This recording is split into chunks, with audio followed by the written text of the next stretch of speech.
Hello विद्यार्थियों, आप सभी का स्वागत है ज्ञान बिंदु जीएस एकेडमी के यूट्यूब चैनल पे। मेरा नाम है मनीष उपाध्याय और हम यहाँ पे प्रारंभ कर रहे हैं बिहार दरोगा के जो भी प्रश्न आए हुए हैं विज्ञान से रिलेटेड उनको, अर्थात हम यहाँ पे पीवाईक्यू को डिस्कस करने वाले हैं। इसका फायदा क्या होगा? पहला फायदा ये है कि जो भी हम प्रश्न पढ़ेंगे उनमें से कई सारे प्रश्न क्या होते हैं, सीधे के सीधे रिपीट हो जाते हैं।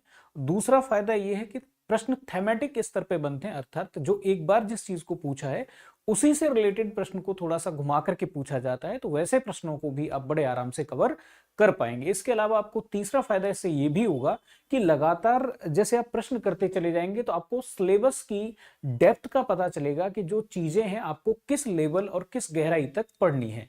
ठीक है, तो इस चीज को हम स्टार्ट करते हैं। आज की अगर हम बात करें तो आज हम जुलाई 2023 में बिहार दरोगा का जो पेपर हुआ है उसमें आए हुए प्रश्नों की बात करेंगे जो साइंस से रिलेटेड है। पहला ही प्रश्न हम यहाँ पे अगर देखें तो पहला प्रश्न है, स्पष्ट आकाश नीला दिखाई देता है क्योंकि। अब कारण आपसे पूछ रहा है कि क्यों ये नीला दिखाई देता है, ये आपको बताना है। कारण इसने ऑप्शन में दे रखे हैं कि नीला प्रकाश वायुमंडल में अवशोषित हो जाता है। अवशोषित हो जाएगा तो इसका मतलब वो रंग ही गायब हो जाएगा, अर्थात नीले को छोड़ के बाकी कोई भी रंग दिख सकता है पर जो अवशोषित हो गया वो तो नहीं दिखेगा। अब यहाँ पे कह रहे हैं कि पराबैंगनी विकिरणों को वायुमंडल में अवशोषित किया जाता है। पराबैंगनी तो स्वयं अपने आप में ही नहीं दिखता है, अगर वो गायब अगर हो भी जाए, अवशोषित हो गया मतलब गायब हो गया, अगर वो गायब हो भी जाएगा तब भी कोई यहाँ पे मतलब नहीं बनता। अब बचे हमारे पास सी और डी।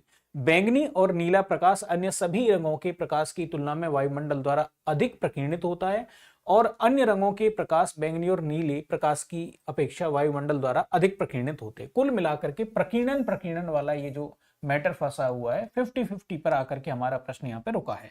अब देखते हैं कि भाई ये प्रकीर्णन होता क्या है, स्कैटरिंग होती क्या है। प्रकीर्णन की बात करें, प्रकीर्णन का मतलब होता है छोटे कणों द्वारा प्रकाश का बिखर जाना। अब एक जैसे मान लीजिए किरण आई और यहां पे मान लीजिए धूल का कण है, तो ये क्या करेगी, ये अलग अलग डायरेक्शन में इस प्रकाश को बिखरा देगी। अलग अलग डायरेक्शन में बिखरेगा तो कोई रंग का प्रकाश किसी एक डायरेक्शन में जाएगा, कोई रंग का एक, कुल मिलाकर के जो रंग है वो अलग अलग हो जाएंगे। यहां पे एक रेले नाम का साइंटिस्ट है, उसने ये बताया कि जो प्रकीर्णन है वो निर्भर करता है वेवलेंथ पर, अर्थात तरंग दैर्ध्य अगर ज्यादा हुई, तरंग दैर्ध्य अगर ज्यादा हुई तो प्रकीर्णन क्या होगा, तो प्रकीर्णन कम होगा। और अगर मान लीजिए तरंग दैर्ध्य, प्रकाश की तरंग दैर्ध्य अगर कम हुई तो प्रकीर्णन क्या होगा, तो प्रकीर्णन ज्यादा होगा। अब यहां पे अगर हम बात करें तो जो नीला रंग का प्रकाश है, नीला प्रकाश, नीले प्रकाश की तरंग दैर्ध्य क्या होती है, कम होती है, इसलिए उसका प्रकीर्णन ज्यादा होता है। अगर हम लाल प्रकाश की बात करें तो लाल प्रकाश की तरंग दैर्ध्य क्या होती है, ज्यादा होती है, इसलिए उसका प्रकीर्णन क्या होता है, कम होता है। तो एक रिलेशन हमको पता चला कि भाई जो नीला रंग है उसका प्रकीर्णन ज्यादा होगा क्योंकि उसकी तरंग दैर्ध्य कम होती है।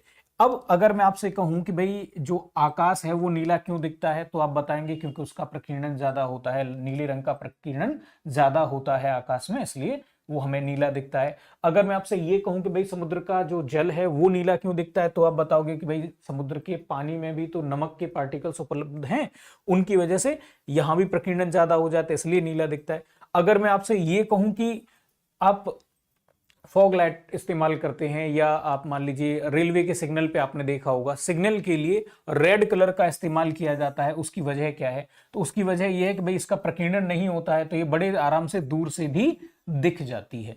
ठीक है, तो अब यहां इस वाले प्रश्न में आप देखेंगे बैंगनी और नीला, बैंगनी और नीला दोनों पास पास ही हैं, इसको आप ऐसे करके याद रख सकते हैं, विब ग्योर करके। इसकी जो वेवलेंथ है वो क्या है, मैक्सिमम वेवलेंथ, और यहां पे आप बात करेंगे तो यहां पे मिनिमम वेवलेंथ की यहां पे बात हो रही है। ये इस टाइप से आप इस तरीके से कह सकते हैं कि यहां से घटती चली जाती है। अब ये वायलेट हो गया, Indigo, blue, green, yellow, orange और रेड, लाल रंग का प्रकाश। तो यहां पे प्रश्न हमारा क्या हो जाएगा, प्रश्न का उत्तर बैंगनी और नीला प्रकाश अन्य सभी रंगों के प्रकाश की तुलना में वायुमंडल द्वारा अधिक प्रकीर्णित होते हैं। आगे बढ़ते हैं। सोलर सेल बने हुए होते हैं चालक के, अर्धचालक के, कुचालक या फिर अतिचालक के। अब हमको यह समझना पड़ेगा कि पहले तो जो पदार्थ है वो कितनी कैटेगरी में बटा हुआ है। तो पदार्थ को अगर हम देखें तो हम चालक कह सकते हैं, अर्धचालक और कुचालक, तीन श्रेणियों में हम क्या कर सकते हैं, बांट सकते हैं। तो पदार्थ के कितने प्रकार हो गए, कुचालक, तीन प्रकार यहां पे हो गए। चालक अर्थात यहां पे विद्युत का क्या हो सकता है, गमन हो सकता है, विद्युत प्रवाह बड़े आराम से हो जाएगा। तो विद्युत प्रवाह क्या होगा, मुश्किल या कम, बहुत कम होगा। और यहां पे अगर बात करें तो विद्युत प्रवाह क्या होगा, विद्युत प्रवाह नहीं होगा, नहीं, बिल्कुल भी नहीं होगा। कुल मिलाकर के ऐसे पदार्थ जिनसे विद्युत का प्रवाह बड़े आराम से हो जाता है चालक कहलाते हैं, ऐसे पदार्थ जिनसे विद्युत का प्रवाह बहुत कम होता है अर्धचालक कहलाते हैं, और ऐसे पदार्थ जिनसे विद्युत का प्रवाह नहीं होता है उनको हम क्या कहते हैं, कुचालक कहते हैं। ठीक है, अब यहाँ पे तो सोलर सेल का काम क्या है, पहले ये देखिए। तो सोलर सेल का काम क्या है, तो ये रोशनी को या प्रकाश को किसमें कन्वर्ट कर देता है, प्रकाश को विद्युत में कन्वर्ट करने के लिए प्रयोग किया जाता है। किसमें, विद्युत में कन्वर्ट करने के लिए। इसका मतलब हम यहां पे कुचालक का तो प्रयोग कर ही नहीं सकते। अतिचालक कब हो जाता है, जब आप 0 केल्विन हो तो इसी चालक को क्या कहेंगे, अतिचालक कहेंगे, सुपर कंडक्टर कहेंगे। ठीक है, अतिचालक का मतलब हो गया प्रतिरोध जिसका 0 होता है। ऐसे पदार्थ जिनका प्रतिरोध 0 होता है अतिचालक कहलाते हैं। ये स्थिति कब आती है, कोई भी चालक या कोई भी धातु जिसका तापमान हमने 0 केल्विन कर दिया हो तो वो अतिचालक की तरह व्यवहार करने लग जाता है। कुचालक ये हो गया तो कुचालक भी नहीं होगा और ये पूरी तरह से चालक भी नहीं होगा। अब ये होता क्या है, तो असल में ये अर्धचालक होता है। अर्धचालक में भी कंडीशन बन जाती है, इसमें जब हम डंपिंग करते हैं या कोई चीज मिक्स करते हैं इसमें, तो होता क्या है कि एक होता है पी टाइप का, मतलब जिसमें पॉजिटिव टाइप के आयन विद्युत को एक जगह से दूसरी जगह पर ट्रांसमिट करते हैं, और दूसरा बनता है इसमें जो अशुद्धि मिलाई है उसके आधार पर एन टाइप, अर्थात जिसमें इलेक्ट्रॉन या नेगेटिव टाइप के आवेश वाहक विद्युत को एक जगह से दूसरी जगह के लिए या ऊर्जा को एक जगह से दूसरी जगह पे स्थानांतरित करते हैं। जब P और N को मिला दिया जाता है तो इससे बनता है PN डायोड। PN डायोड जो बना है या PN जंक्शन जो बना है उसी से हम LED बनाते हैं, लाइट एमिटिंग डायोड बनाते हैं, उसी से हम बनाते हैं solar cell. Solar cell light emitting diode या एलईडी का काम क्या है, तो ये विद्युत को प्रकाश में बदलता है, उल्टा करता है। और सोलर सेल का काम क्या है, तो सोलर सेल प्रकाश को विद्युत में बदलता है।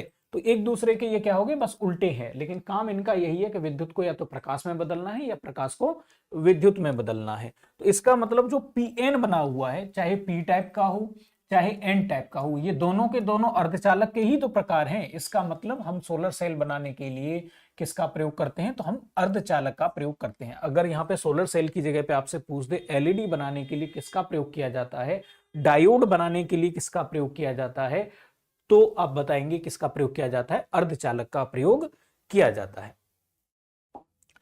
अब बात कर लेते हैं यहाँ पे मोती प्राप्त करने के लिए संवर्धन किया जाता है। संवर्धन या खेती कह सकते हैं आप, ठीक है। किसका संवर्धन किया जाता है, कोरल, डेंटेलियम का, प्रोन का या ओइस्टर का, ठीक है। अब यहां पे बात करते हैं कि मोती आखिर होता क्या है। तो देखो मोती होता है कैल्शियम कार्बोनेट को ही क्या कहते हैं, हम मोती कहते हैं। लेकिन कैल्शियम कार्बोनेट तो आपको चूना वैसे भी मिल जाएगा, लेकिन चूने पत्थर को तो मोती नहीं कहा जाता है। अब होता क्या है, एक जीव होता है जिसको सीपी कहा जाता है। अब सीपी वाले केस में क्या है, जैसे कोई व्यक्ति है, अगर उसके आंखों में धूल चली जाए या धूल का कोई कण चला जाए, तो वैसी कंडीशन में आंखें क्या करती हैं, सुरक्षा के लिए उस धूल के कण को बाहर निकालने के लिए आंसू रिलीज करती हैं। ऐसे ही बहुत मुलायम जीव होता है जो एक कठोर सेल के अंदर रहता है। इस जीव में अगर मान लीजिए जीव की बॉडी में अगर कोई धूल का कण चला गया, तो उस धूल के कण से जो दर्द होगा उससे बचने के लिए ये क्या करता है, उस धूल के कण के चारों तरफ कैल्शियम कार्बोनेट की लेयर बनाने लग जाता है, लेयर बनाने लग जाता है, और ये लेयर इसमें क्या होती रहती है, इकट्ठा होती रहती है, होती रहती है, होती रहती है। इन्हीं लेयरों के बाद जो एक आकृति या एक गोल चीज हमको मिलती है, उसी को हम क्या कहते हैं, इसी को हम मोती कहते हैं। प्राकृतिक रूप से देखा जाए तो हजारों में से किसी एक सीपी में यह पॉसिबल हो पाता है, लेकिन अगर हम आधुनिक समय में बात करें तो क्योंकि मोती की डिमांड बहुत ज्यादा है, तो वैसे केस में लोग क्या करते हैं, इसका ऑपरेशन करके इसमें इस तरह के कण बीच में डाल देते हैं, जिनको सीड्स कहा जाता है। कण डाल देते हैं तो उन कणों से दर्द होता है उस जीव को, और दर्द से बचने के लिए वो कैल्शियम कार्बोनेट का उत्सर्जन करता है और उसके द्वारा फिर मोती बनता है। ये जो हम बार बार सीपी शब्द बोल रहे हैं, सीपी को क्या कहा जाता है, ऑयस्टर कहा जाता है। ठीक है, अब आगे बढ़ते हैं। यहां पे देखेंगे कि भाई मनुष्य नेत्र में पुतली के आकार का नियंत्रण होता है परितारिका द्वारा, रेटिना द्वारा, कॉर्निया द्वारा, लेंस द्वारा। तो पहले हमको ये पता करना चाहिए कि भाई आंख आखिर है कैसे। तो आंख मान लीजिए ये है, इसमें ये आगे की तरफ थोड़ा सा उठा हुआ हिस्सा है। आप देखेंगे वैसे आंख का जो चित्र है वो लगभग ऐसा होता है, इसमें बीच में ये है। ये जो पूरा का पूरा है इसको हम कहते हैं नेत्र गोलक। नेत्र गोलक इसको कहा जाता है।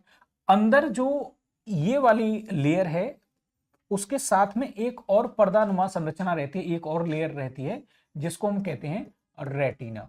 रेटिना का क्या काम क्या है, तो रेटिना का काम है देखना या संवेदन। संवेदन का मतलब जो भी प्रकाश आता है उसको ये ग्रहण करके दिमाग को पहुंचाती हैं। ये क्या है, तो ये नर्व्स हैं, ये नसें हैं या तंत्रिकाएं हैं। अब यहां पे अगर हम बात करें तो यहां पे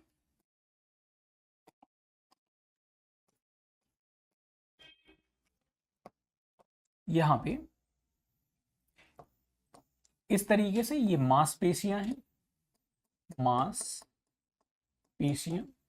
और ये मांसपेशियां ऐसी हैं जो अपने आप एक्टिव होती हैं, मतलब ये खिंच भी सकती हैं और ढीली भी छूट सकती हैं।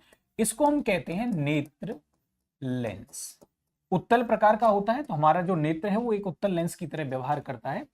अब अगर ये इस तरीके से ओपन रहेगा तो इसमें बहुत सारी लाइट चली जाएगी। कभी हम अंधेरे में होंगे तो हमको ज्यादा प्रकाश की जरूरत पड़ेगी, और कभी मान लीजिए हम बहुत उजाले में हैं, दोपहरी का समय है, तो हमारी आंखों का ये जो लेंस है या जो ये रेटिना है, आपने देखा होगा कि अगर हम उत्तल लेंस को एक जगह पे फोकस करते हैं तो कागज में भी आग लग सकती है।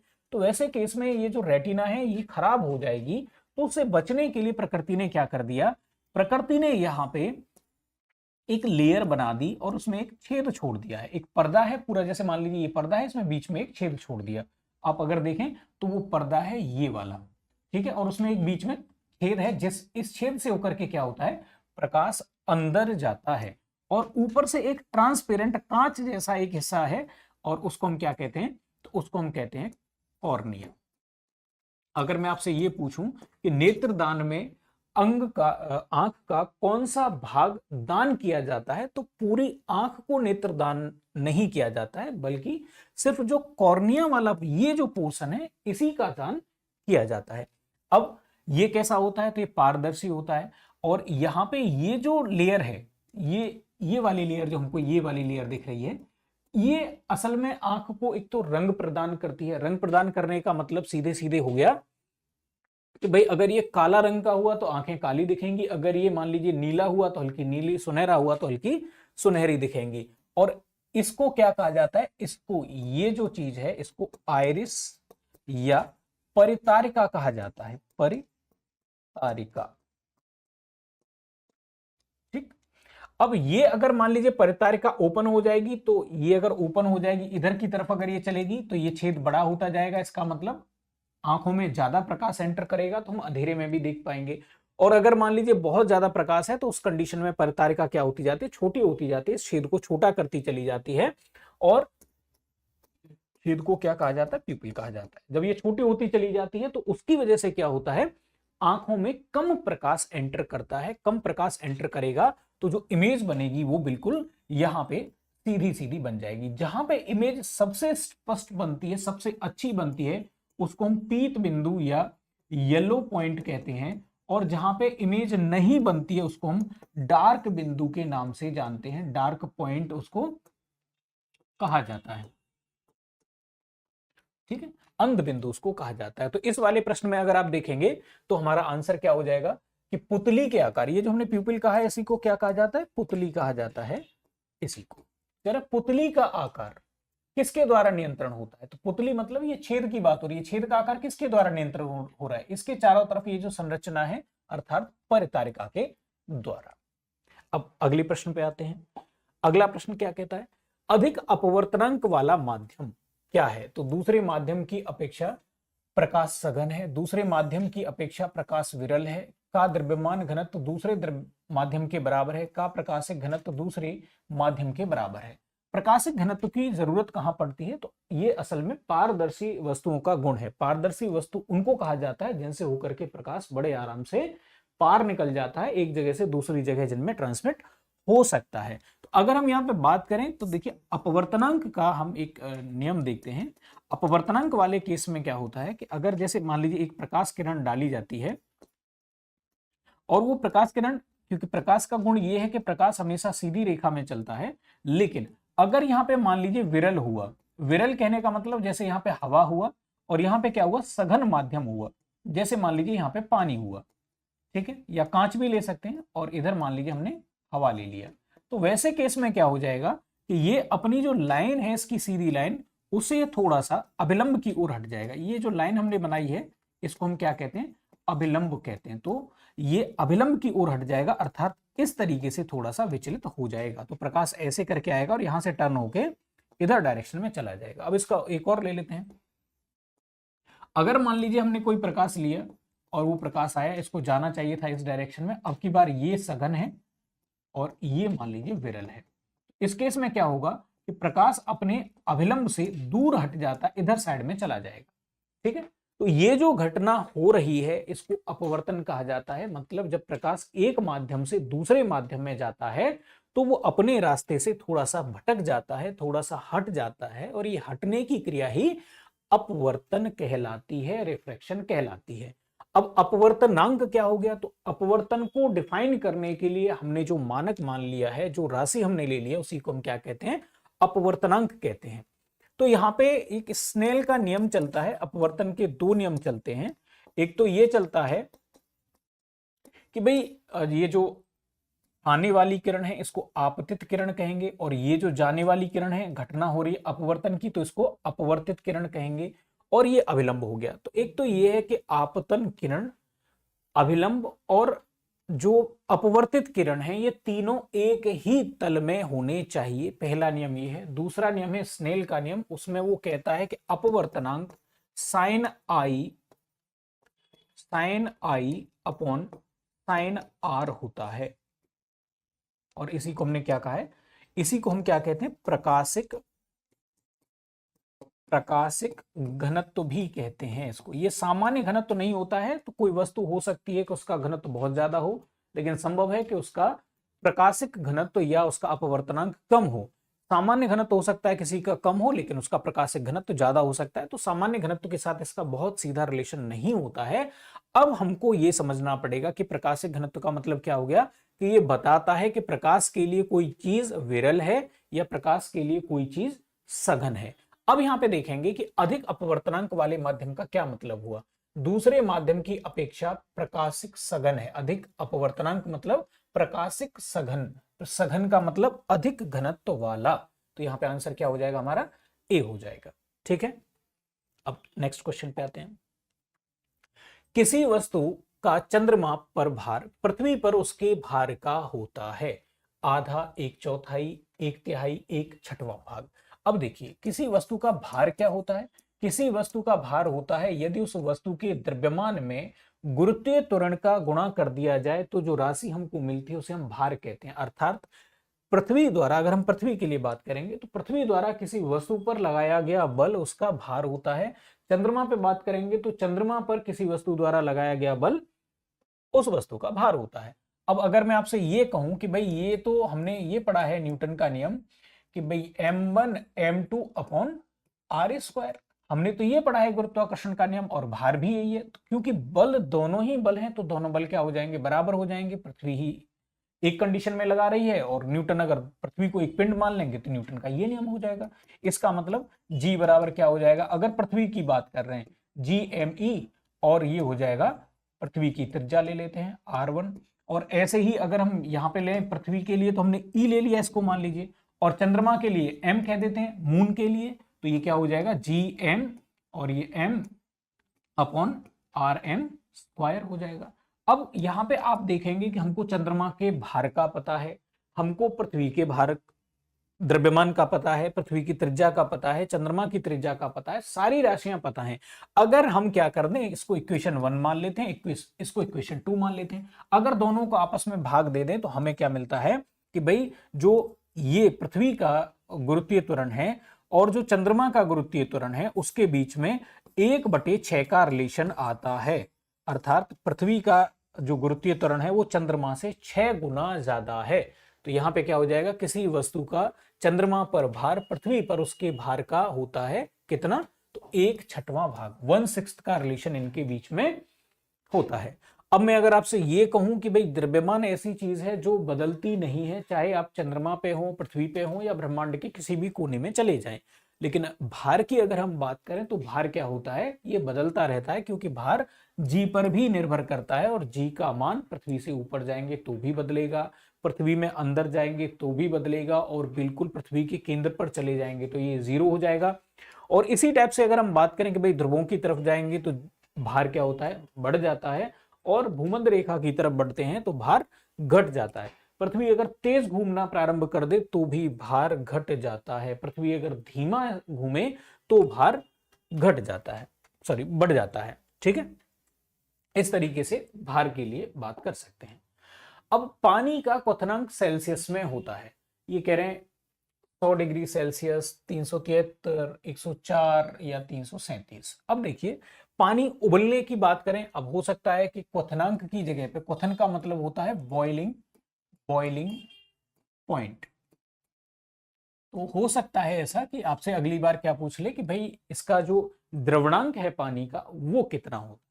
तो देखो अब अलग अलग पैमाने बनाने के लिए वैज्ञानिकों ने क्या किया, एक तो हम पैमाना या वैज्ञानिक का नाम लेंगे, फिर हम ये देखेंगे कि भाई उसने बर्फ कितने पर माना है कि बर्फ कितने पर जमेगी, तो बर्फ बिंदु उसने कितना लिया है, और एक हम मानेंगे कि उसने स्टीम पॉइंट या भाप बिंदु कितना लिया है, भाप बिंदु कितना लिया है, या इसको हम कह सकते हैं मेल्टिंग पॉइंट, और इसको हम कह सकते हैं बॉइलिंग पॉइंट।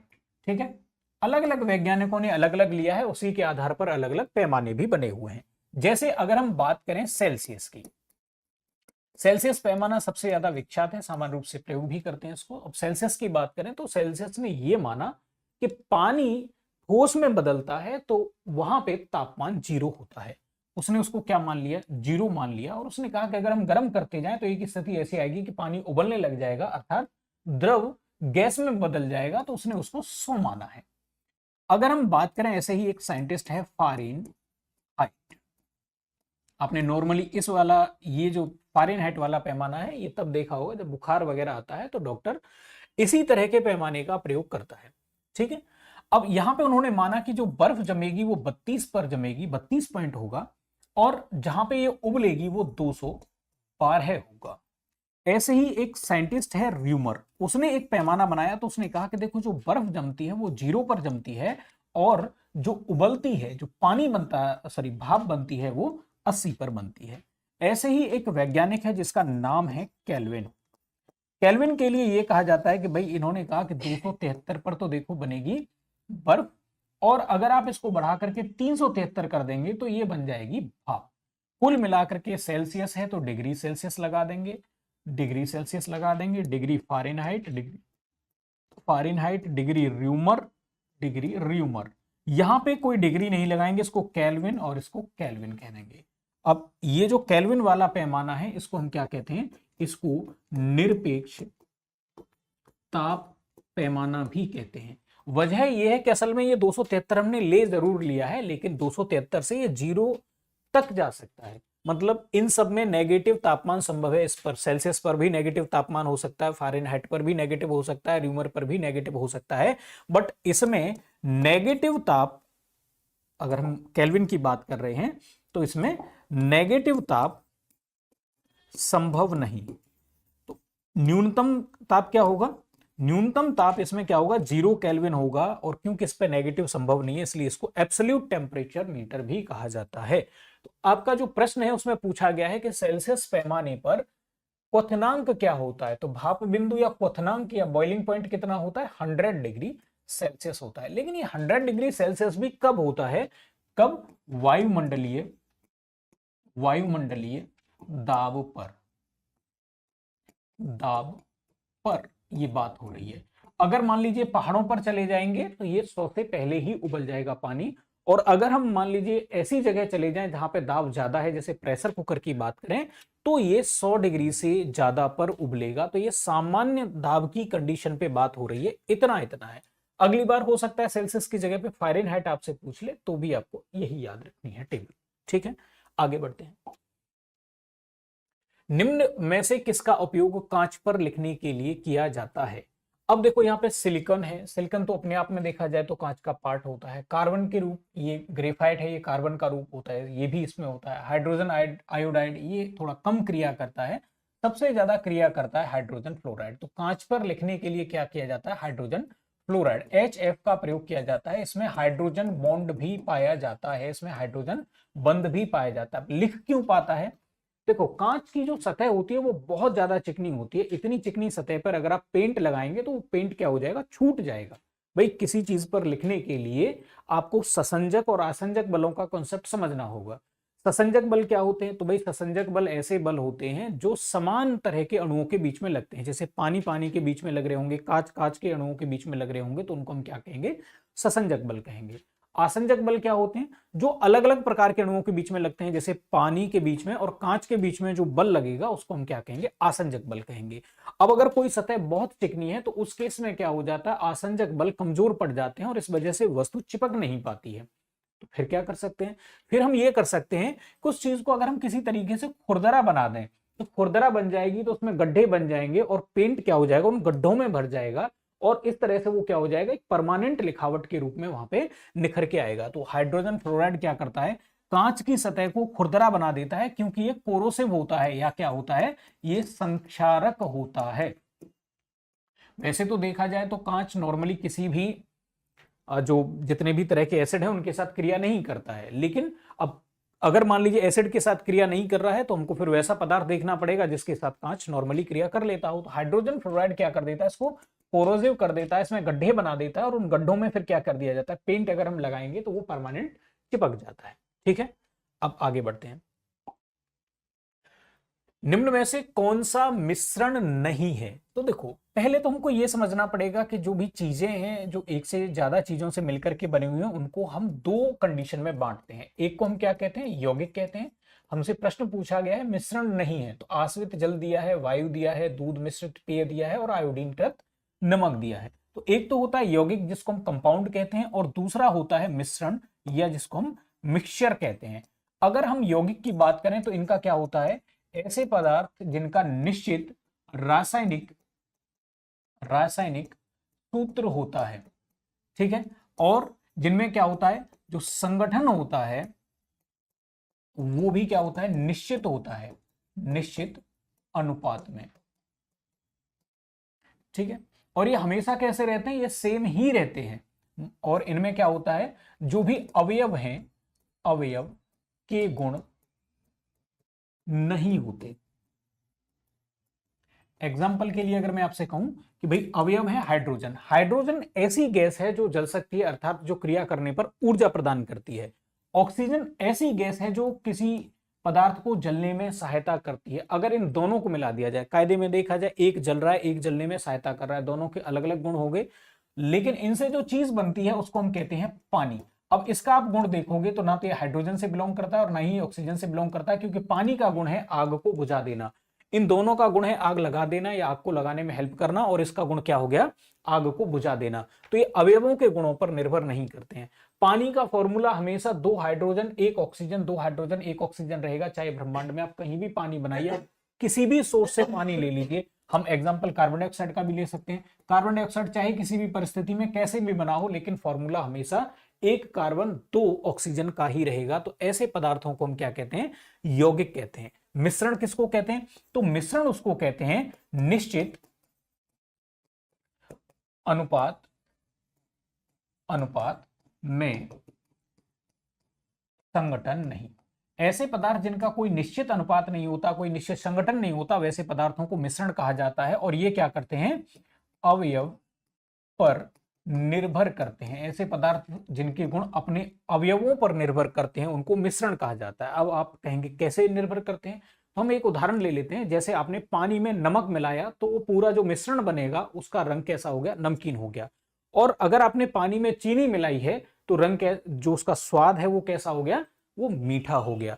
अब यहां वाले केस में आपने देखा था कि नेचर बदल गया था, लेकिन यहां वाले केस में नेचर रहता है। अब आप एक बात बताइए, जैसे शरबत है तो क्या शरबत में, ये उदाहरण हो गया शरबत, क्या शरबत में चीनी की मात्रा हमेशा फिक्स रहती है? वो डिपेंड इस बात पर भी करती है कि कोई इंसान ज्यादा मीठा पसंद करता है तो वो थोड़ा ज्यादा मीठा टाइप का शरबत बनाएगा, कोई इंसान कम मीठा पसंद करता है तो वो थोड़ा कम उसमें चीनी मिलाएगा। ऐसे चाय बनाते हैं, वो भी एक मिश्रण का उदाहरण है। तो मिश्रण समझ गए आप? मिश्रण का मतलब है जो किसी भी अनुपात में जब चीजें मिल जाती हैं तो उनको क्या कहा जाता है? मिश्रण कहा जाता है। ठीक है। अब आप देखिए दूध मिश्रित पेय। अब दूध किसी में अगर आप मिला रहे हैं, किसी पीने वाली चीज में, तो आप कितना मिलाएंगे? चाय में कितना मिला रहे हैं, कॉफी में कितना मिला रहे हैं, ये डिपेंड करता है। बहुत सारे लोग नहीं भी मिलाते हैं, बहुत कम मिलाते हैं, बहुत सारे ऐसे होते हैं कि प्योर दूध में ही बना डालते हैं। इसका मतलब ये क्या हो गया? मिश्रण हो गया। आयोडीनीकृत नमक, आयोडीनीकृत नमक ये मिश्रण होगा या क्या होगा? तो देखो अगर ये केवल NaCl होता तो ये क्या होता? नमक का फॉर्मूला है सोडियम क्लोराइड। लेकिन आयोडीनीकृत नमक के रूप में अगर इसको करेंगे तो या तो यहाँ पे NaI मिलाएंगे, या फिर यहाँ पे क्या करेंगे? या फिर हम मिलाएंगे KI, पोटेशियम आयोडाइड या सोडियम आयोडाइड के फॉर्म में हम क्या करते हैं? आयोडीन मिला देते हैं। अब ये कितना आयोडीन मिलाया जाएगा ये कोई फिक्स नहीं होता है, ये अनुपात बदल सकता है। एक कंपनी से दूसरी कंपनी का नमक लेंगे तो उसमें परसेंट ऑफ आयोडीन डिफरेंट हो सकती है, कोई फिक्स नहीं है। हवा की बात करें तो मोटा मोटी तो हम ये कह देते हैं कि भाई 78% नाइट्रोजन है, 21% ऑक्सीजन है। लेकिन इसमें और भी कई तरह की गैसें होती हैं और ये डिपेंड ये करता है कि गैसों का अनुपात भी अलग अलग जगह पे अलग अलग हो सकता है। उदाहरण के लिए यदि आप किसी जंगल वाले एरिया में हैं, जैसे हिमालय एरिया में आप जाएंगे तो वहां की हवा आपको थोड़ी साफ मिलेगी, वहां पे आपको चीजें थोड़ी साफ मिलेंगी। और वहीं अगर मान लीजिए दिल्ली जैसे बड़े शहर की अगर बात करें तो वहां पे क्या हो जाएगा? वहां पे धूल के कण ज्यादा मिलेंगे, अशुद्धियां ज्यादा मिलेंगी, हवा में कार्बन डाइऑक्साइड की मात्रा ज्यादा मिलेगी। इसका मतलब हवा का संगठन हर जगह पे, एक औसत कॉम्बिनेशन तो है हवा का, लेकिन हर जगह पे संगठन फिक्स नहीं है। फिक्स नहीं है तो ये भी क्या हो गया? तो ये भी एक मिश्रण हो गया, ये भी एक मिश्रण हो गया, और ये भी एक मिश्रण हो गया। अब मिश्रण कौन नहीं है, नहीं पूछा है हमसे, तो मिश्रण ये नहीं है। आश्रित जल का मतलब होता है जब आप पानी को गर्म करो तो भाप बनेगी, उस भाप को फिर ठंडा करो तो फिर से पानी आपको मिल जाएगा। इस प्रक्रिया को आसवन कहा जाता है। आसवन का मतलब ये हो गया कि पानी में कोई अशुद्धि अब नहीं होगी, वो 100% प्योर वाटर है। 100% कैसा हो गया? प्योर वाटर हो गया। तो उसको हम क्या कहेंगे? आश्रित जल कहेंगे। आश्रित जल का जो फॉर्मूला होगा वो क्या होगा? H2O होगा। अब पानी का फॉर्मूला आप कहीं भी ले लीजिए, जब उसमें कोई चीज मिली नहीं है तो वो मिश्रण नहीं होगा, अर्थात ये किसका उदाहरण होगा? ये यौगिक का उदाहरण होगा। यौगिक का उदाहरण है, अर्थात ये मिश्रण नहीं होता है। तो आपको समझ में आ गया होगा। इसके बदल के भी प्रश्न को पूछ सकता है। नेक्स्ट प्रश्न पे चलते हैं। निम्न में से कौन से पादप युग्म में उभयलिंगी पुष्प होते हैं? तो देखो अब पुष्प की अगर हम बात करें, पुष्प की अगर हम बात करें तो यहां पे हमसे पूछा है उभयलिंगी कौन से हैं। तो गुड़हल का दिया है, सरसों का दिया है, तरबूज दिया, और यहाँ पे पपीता दिया है। ये इतने सारे पुष्प यहाँ पे दे रखे हैं। पुष्प की बात करें तो पुष्प में मूल रूप से 4 संरचनाएं होती हैं। एक हो गया बाह्य दल, एक हो गया यहाँ पे जिनको हम कहते हैं पंखुड़ियां, पेटल्स, फिर स्त्री केसर, और एक पार्ट होता है जिसको हम कहते हैं पुंकेसर। ये टोटल 4 पार्ट होते हैं। ठीक है। अब जब फूल नहीं खिलता है उससे पहले आपने देखा होगा फूल एक हरे रंग के उसमें ढक्कन टाइप का लगा रहता है या एक कली रहती है बंद। तो जैसे मान लीजिए ये एक फूल है, ये कोई फूल बना, और इस फूल में आप देखें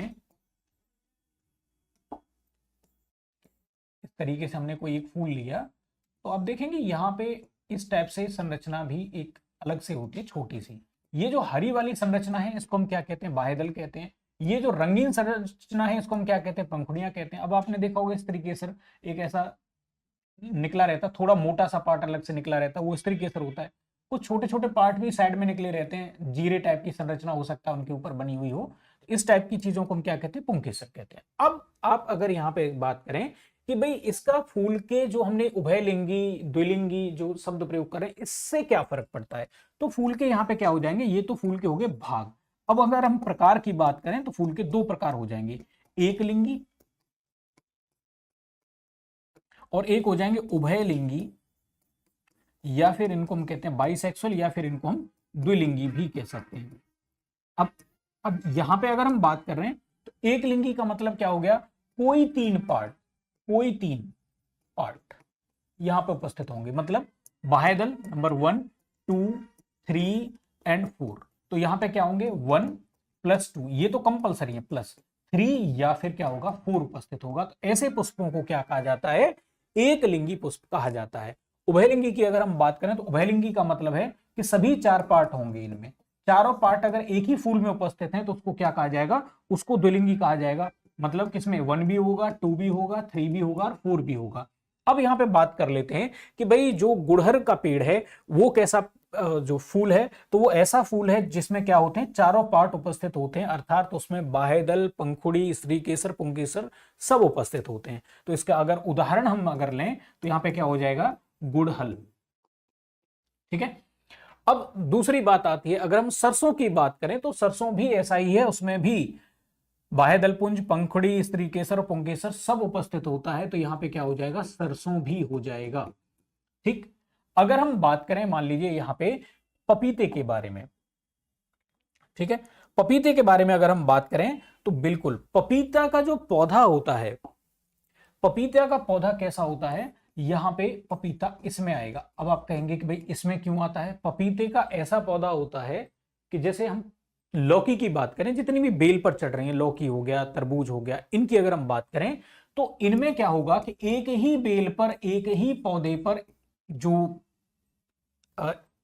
स्त्री वाला फूल है या मादा पुष्प है वो भी आ रहा होगा और नर पुष्प भी उसी पे आ रहा होगा एक ही पौधे पर। लेकिन यहां पे क्या होता है, नर पौधा अलग और मादा पौधा क्या होता है, अलग होता है। ऐसे मक्के की बात करें तो मक्का पर एक ही पौधे पर नर और मादा दोनों तरह के पुष्प आते हैं, लेकिन पपीते वाले केस में पौधा ही अलग हो जाता है, नर पौधा अलग, उस पर सारे के सारे नर पुष्प आएंगे और मादा पौधा अलग, उस पर सारे के सारे मादा पुष्प आते हैं। तो यहां तक ये आई थिंक क्लियर हो गया होगा। ठीक है। अब यहां पे देख लेते हैं भाई जितनी भी है, अगर यहां तरबूज की जगह पे आपको वो लौकी दे दे, कोई भी बेल वाली फसल दे सकता है, करेला दे सकता है, तोरई दे सकता है, या फिर खीरा टाइप की कोई चीज दे सकता है, उन सब केस में ये कैसे होते हैं, एक लिंगी होते हैं, लेकिन एक ही पौधे पर लगे होते हैं।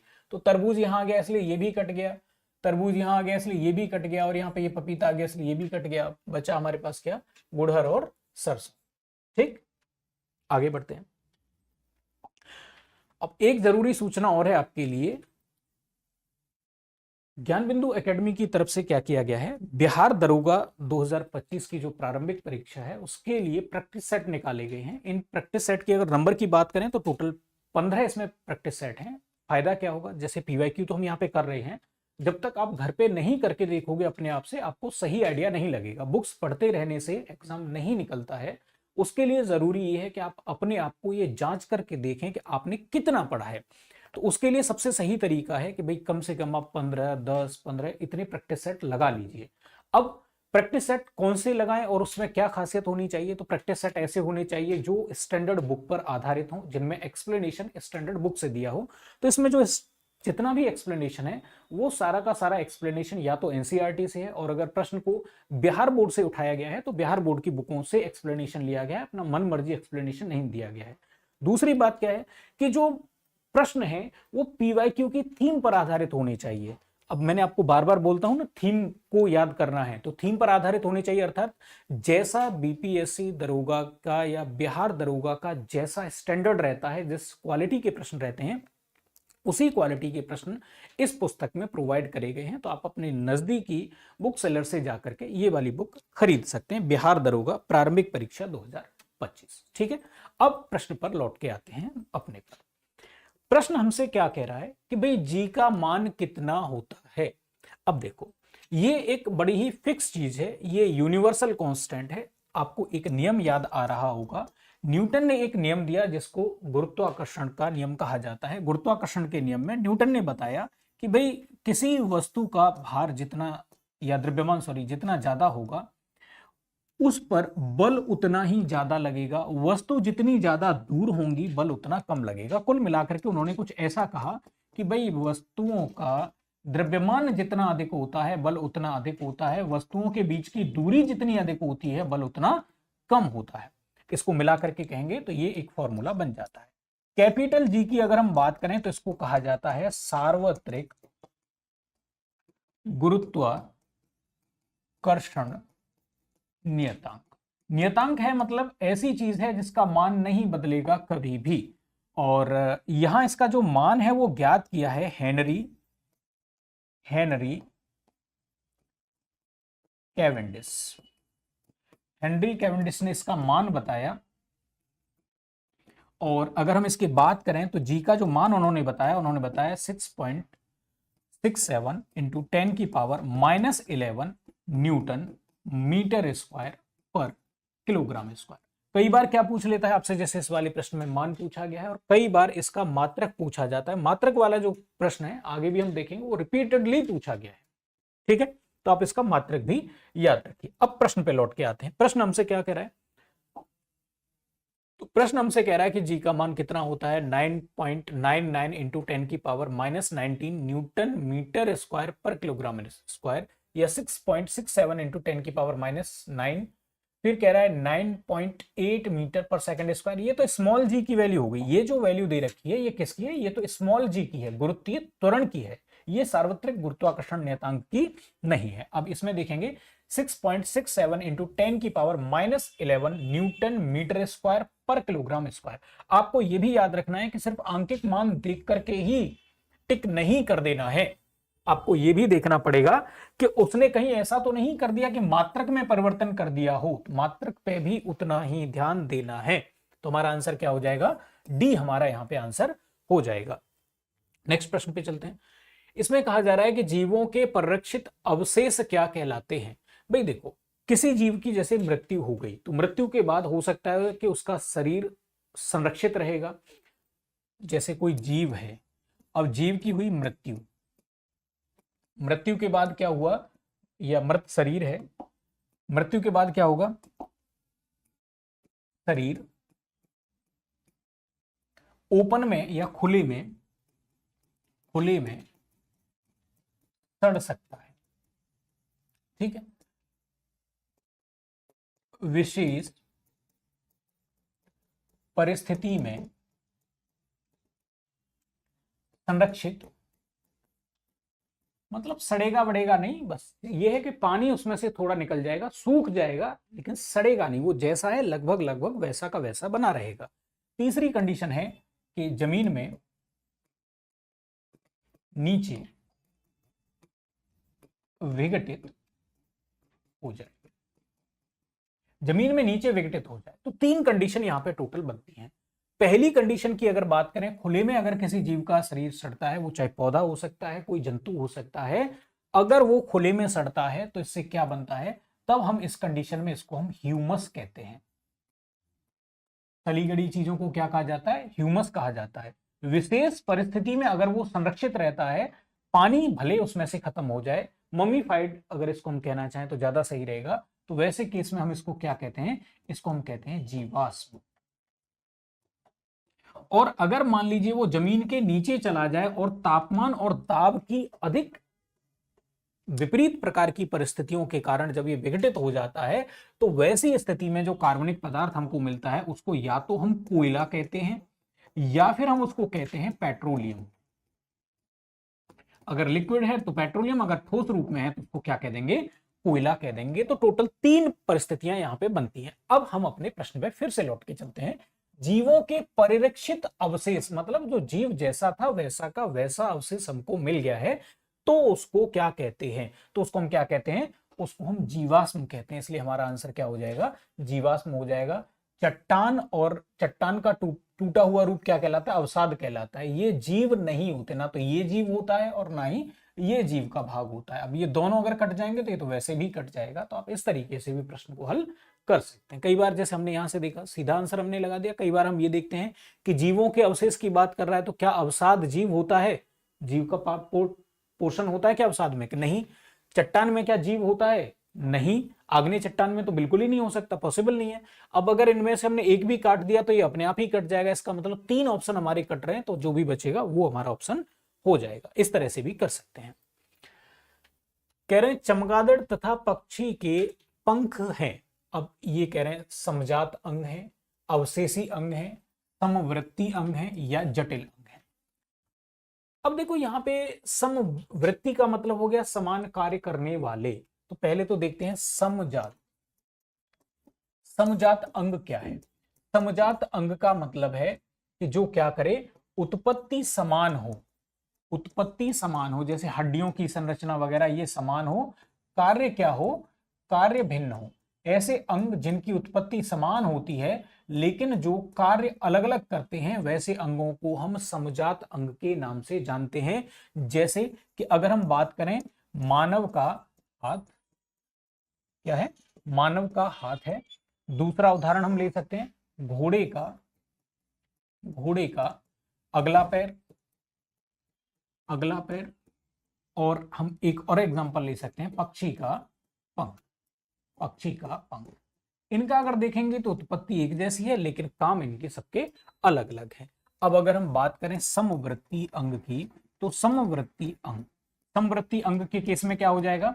उत्पत्ति क्या हो जाएगी? उत्पत्ति अलग, लेकिन कार्य क्या होंगे? कार्य क्या होंगे? समान। तो ऐसे अंग जिनके कार्य समान होते हैं लेकिन उत्पत्ति अलग अलग होती है, समवृत्ति अंग कहलाते हैं। उदाहरण अगर हम लें तो तितली का पंख, पक्षी का पंख और चमगादड़ का पंख। यहां पे आप लेना चाहें तो पक्षी की जगह पे यहां पे चमगादड़ भी ले सकते हैं। ठीक है, चमगादड़ का पंख। ठीक, अब यहां पे सब उड़ने का काम, समान काम कर रहे हैं, इसलिए क्या हो जाएंगे? समवृत्ति अंग हो जाएंगे। अब बचता है क्या हमारे पास? अवशेषी अंग। अवशेषी अंग, अब ये कैसे अंग हैं? तो ऐसे अंग जो किसी जमाने में विकसित थे, अच्छा काम करते थे, लेकिन आज जमाने में आकर के विकास की उत्तरोत्तर क्रिया के द्वारा अब ये प्रॉपर तरीके से फंक्शन नहीं करते हैं। जैसे हम पिन्ना की बात कर सकते हैं, या मनुष्य में अगर हम बात करें तो बाह्य कर्ण, बाह्य कर्ण अब इसकी कोई खास जरूरत नहीं है। निमेषक पटल, निमेषक पटल ये भी अब किसी काम का नहीं है। इसके अलावा अगर हम बात करें तो जो बाल होते हैं अब वो भी किसी काम के नहीं है। किसी जमाने में मनुष्य जब रहता होगा बिना कपड़ों के, तो उस जमाने में बाल बॉडी के टेम्परेचर को नियंत्रित करने में काम आते होंगे, लेकिन आज जमाने में जब कपड़ों की खोज हो चुकी है तो अब धीरे धीरे बालों का उपयोग क्या हो गया? खत्म हो गया। ऐसे अंग जो अभी पूरी तरह से शरीर से खत्म नहीं हुए हैं लेकिन अब उनका काम भी नहीं बचा है, आने वाले भविष्य में, या जो होमो फ्यूचरस, हम क्या है? होमो सेपियंस हैं। आने वाले फ्यूचर में जो होमो फ्यूचरिस्ट डेवलप होगा, भविष्य का मानव डेवलप होगा, उसमें ये सारे अंग खत्म हो जाएंगे। तो ऐसे अंगों को क्या कहा जाता है? अवशेषी अंग कहा जाता है। जटिल अंग ये है कि भाई जो कॉम्प्लेक्स संरचना वाले हैं, कई सारी चीजों को मिक्स करके बने हुए हैं, उनको हम क्या कहते हैं? जटिल अंग के नाम से जानते हैं। तो चमगादड़ और पक्षी के पंख किस में आ जाएंगे? तो ये समवृत्ति पंखों में शामिल कर लिए जाएंगे। नेक्स्ट प्रश्न की बात करते हैं। एक आवश्यक तत्व है जिसका उपयोग प्रोटीन के संश्लेषण में किया जाता है। नाइट्रोजन, फास्फोरस और मैग्नीज या जिंक की अगर हम बात करें। अब यहां पे अगर हम नाइट्रोजन की बात करें तो ये हमको वायुमंडल में N2 के फॉर्म में मिलता है। वायुमंडल से ये क्या करते हैं? बैक्टीरिया इसको क्या कर देते हैं? नाइट्रोजन फिक्सेशन करते हैं। फिक्सेशन, नाइट्रोजन फिक्सेशन के बाद ये कहां जाता है? पौधों में जाता है। पौधे इसको लेते हैं, पौधे से क्या बनाते हैं? अमीनो अम्ल बनाते हैं, और अमीनो अम्लों से मिलके ही क्या बनती हैं? प्रोटीन बनती है। अमीनो अम्लों से ही मिलके क्या बनती है, प्रोटीन बनती है। पौधे लगभग लगभग अपनी जरूरत की सारी प्रोटीन बना सकते हैं, लेकिन जंतुओं में कुछ प्रोटीनें शरीर में ही बनती हैं और बाकी की प्रोटीनें जंतुओं को बाहर से लेनी पड़ती हैं, पौधों या अन्य जंतुओं से प्राप्त करनी पड़ती हैं। तो यहां हमसे पूछा गया है कि भाई प्रोटीन के संश्लेषण में किसका प्रयोग किया जाता है, तो प्रोटीन बनाने के लिए किसका प्रयोग किया जाता है, नाइट्रोजन का प्रयोग किया जाता है। बाकियों में अगर हम बात करें तो मैग्नीज और मैग्नीशियम का प्रयोग प्रकाश संश्लेषण के लिए बहुत उपयोगी है। जिंक का प्रयोग पौधे की ऑल ओवर स्वास्थ्य के लिए, उसकी इम्यूनिटी के लिए बहुत जरूरी है। और फास्फोरस का प्रयोग डीएनए आरएनए अर्थात जो आनुवंशिक लक्षण है उनके विकास के लिए ये बहुत जरूरी है। ठीक है, अब अगले प्रश्न पे आते हैं। तापमान की एसआई इकाई क्या है? एसआई इकाई की बात करें तो अभी आपको याद होगा, हमने एक टेबल बनाई थी, याद होगा आपको, सेल्सियस, सेल्सियस, फिर हमने फारेनहाइट, फारेनहाइट, और फिर हमने लिया था र्यूमर, रैंकिन भी एक पैमाना होता है, और एक हमने लिया था यहाँ पे क्या, केल्विन। केल्विन में आपको याद आ रहा होगा, हमने केल्विन को कहा था एब्सोल्यूट, एब्सोल्यूट टेम्परेचर, निरपेक्ष ताप, निरपेक्ष ताप इसको कह दिया था। अब यहां से आपको यह बात समझ में आ रही होगी कि जो निरपेक्ष ताप है अर्थात जो मूलभूत गुणों पर निर्भर करता है उसी को हम क्या मानेंगे, एसआई मात्रक मानेंगे। अगर हम डेली यूजेस की बात करें तो ये सामान्य तौर से प्रयोग होता है, ये सामान्यतः शरीर के ताप को मापने के लिए प्रयोग होता है, और ये इंडस्ट्रियल यूज के लिए इसका प्रयोग किया जाता है। तो यहां पे अगर हम बात करें एसआई मात्रक की, तो एसआई मात्रक क्या होता है, निरपेक्ष ताप वाला पैमाना अर्थात केल्विन को क्या माना जाता है, एसआई माना जाता है। इस पर क्या होता है, जीरो से कम तापमान पॉसिबल नहीं होता है। इसका जो 0 केल्विन होता है उसको हम क्या कहते हैं, एब्सोल्यूट जीरो कहते हैं। इससे नीचे कोई तापमान पॉसिबल नहीं हो सकता, इस यूनिवर्स में तो कम से कम नहीं हो सकता है। अब आते हैं नेक्स्ट प्रश्न पे। अब इसमें पूछा गया है कि निम्नलिखित में से कौन सी विशेषता खनिज पदार्थों में नहीं पाई जाती है। हमसे क्या पूछा है, नहीं पाई जाती है। ये प्राकृतिक प्रक्रिया द्वारा बनते हैं, तो बिल्कुल नेचर ने ही सारे के सारे खनिजों को बनाया है। अगर आप ये कहें कि भाई खनिज है क्या, तो खनिज वो हैं जिनमें क्या रहते हैं, वैल्यूएबल आइटम्स जिनमें निहित होते हैं, अर्थात हमारे काम की चीजें जिनमें मिली हुई होती हैं। और इनमें से भी अगर कोई ऐसा है कि उसमें से अगर हम धातु या अधातु को बड़े आराम से निकाल सकें या ऐसी विधि से निकाल सकें जो हमारे लिए प्रॉफिटेबल हो, तो उसको हम क्या कह देते हैं, अयस्क कह देते हैं। खनिज का मतलब जो जैसे मिट्टी में चीजें आपस में मिली हुई हैं, चट्टानों में आपस में मिले हुए रूप में है, तो उनको क्या कहा जाता है, खनिज कहा जाता है। तो बिल्कुल प्रकृति के द्वारा बनते हैं, बिल्कुल बनते हैं। इनका एक विशिष्ट रासायनिक संगठन होता है। भाई अगर जैसे मैं आपसे ये कहूं कि भाई हेमेटाइट है, हेमेटाइट ये क्या है, एक खनिज है या अयस्क है लोहे का, तो इसका एक फिक्स रासायनिक फॉर्मूला है ना, तो बिल्कुल रासायनिक संगठन होता है। हाँ बिल्कुल रासायनिक संगठन होता है। ये कह रहे ये खत्म नहीं हो सकता है। संसाधनों की अगर हम बात करें तो पृथ्वी पर संसाधन लिमिटेड हैं, एक निश्चित सीमा में है। अगर हम लगातार लगातार उनका प्रयोग करते चले जाएंगे तो एक दिन ऐसा आएगा, एक लिमिट ऐसी आएगी कि वो क्या हो जाएंगे, खत्म हो जाएंगे। तो कोई भी संसाधन अनलिमिटेड नहीं है। जैसे सूर्य का प्रकाश वगैरह है, इसको हम अनलिमिटेड कह सकते हैं एक तरीके से, लेकिन सूर्य की भी एक उम्र है। ठीक है, लगभग 5 अरब साल बाद ये सूर्य का प्रकाश भी खत्म हो जाएगा। तो अगर एक बहुत बड़े स्केल पर आप बात करें तो सूर्य का प्रकाश भी अनलिमिटेड नहीं है। तो इसका मतलब ये खत्म हो जाएंगे, बिल्कुल ये खत्म हो जाएंगे, इसका मतलब ये अनलिमिटेड नहीं है। और ये क्या हो गया, इनका फैलाव एक समान नहीं है। ये बात भी सही है, क्योंकि कहीं आप देखेंगे कहीं पे ज्यादा आपको मिलेंगे खनिज और कहीं पे कम मिलेंगे। उदाहरण के लिए हम बिहार का एक एग्जांपल ले लेते हैं, सन 2000 से पहले की बात करते हैं। तो बिहार और झारखंड एक ही थे। बिहार का जो ऊपरी हिस्सा था उसमें खनिज बहुत कम पाए जाते हैं और बिहार का जो निचला हिस्सा था उसमें खनिज बहुत ज्यादा पाए जाते हैं। फिर क्या हुआ, दोनों राज्य आपस में अलग अलग हो गए। बिहार, जिसको वर्तमान बिहार अगर हम बात करें तो यहाँ पे खनिज अपेक्षाकृत रूप से बहुत कम है, और झारखंड की बात करें तो अपेक्षाकृत रूप से बहुत ज्यादा है। इसका मतलब फैलाव एक समान नहीं है। तो 3 बातें सही हैं, तो जो बात सही नहीं है उसी को हमको टिक करके बता देना है। तो आज के हमारे जो प्रश्न है वो टोटल प्रश्नों को हमने यहाँ पे डिस्कस किया।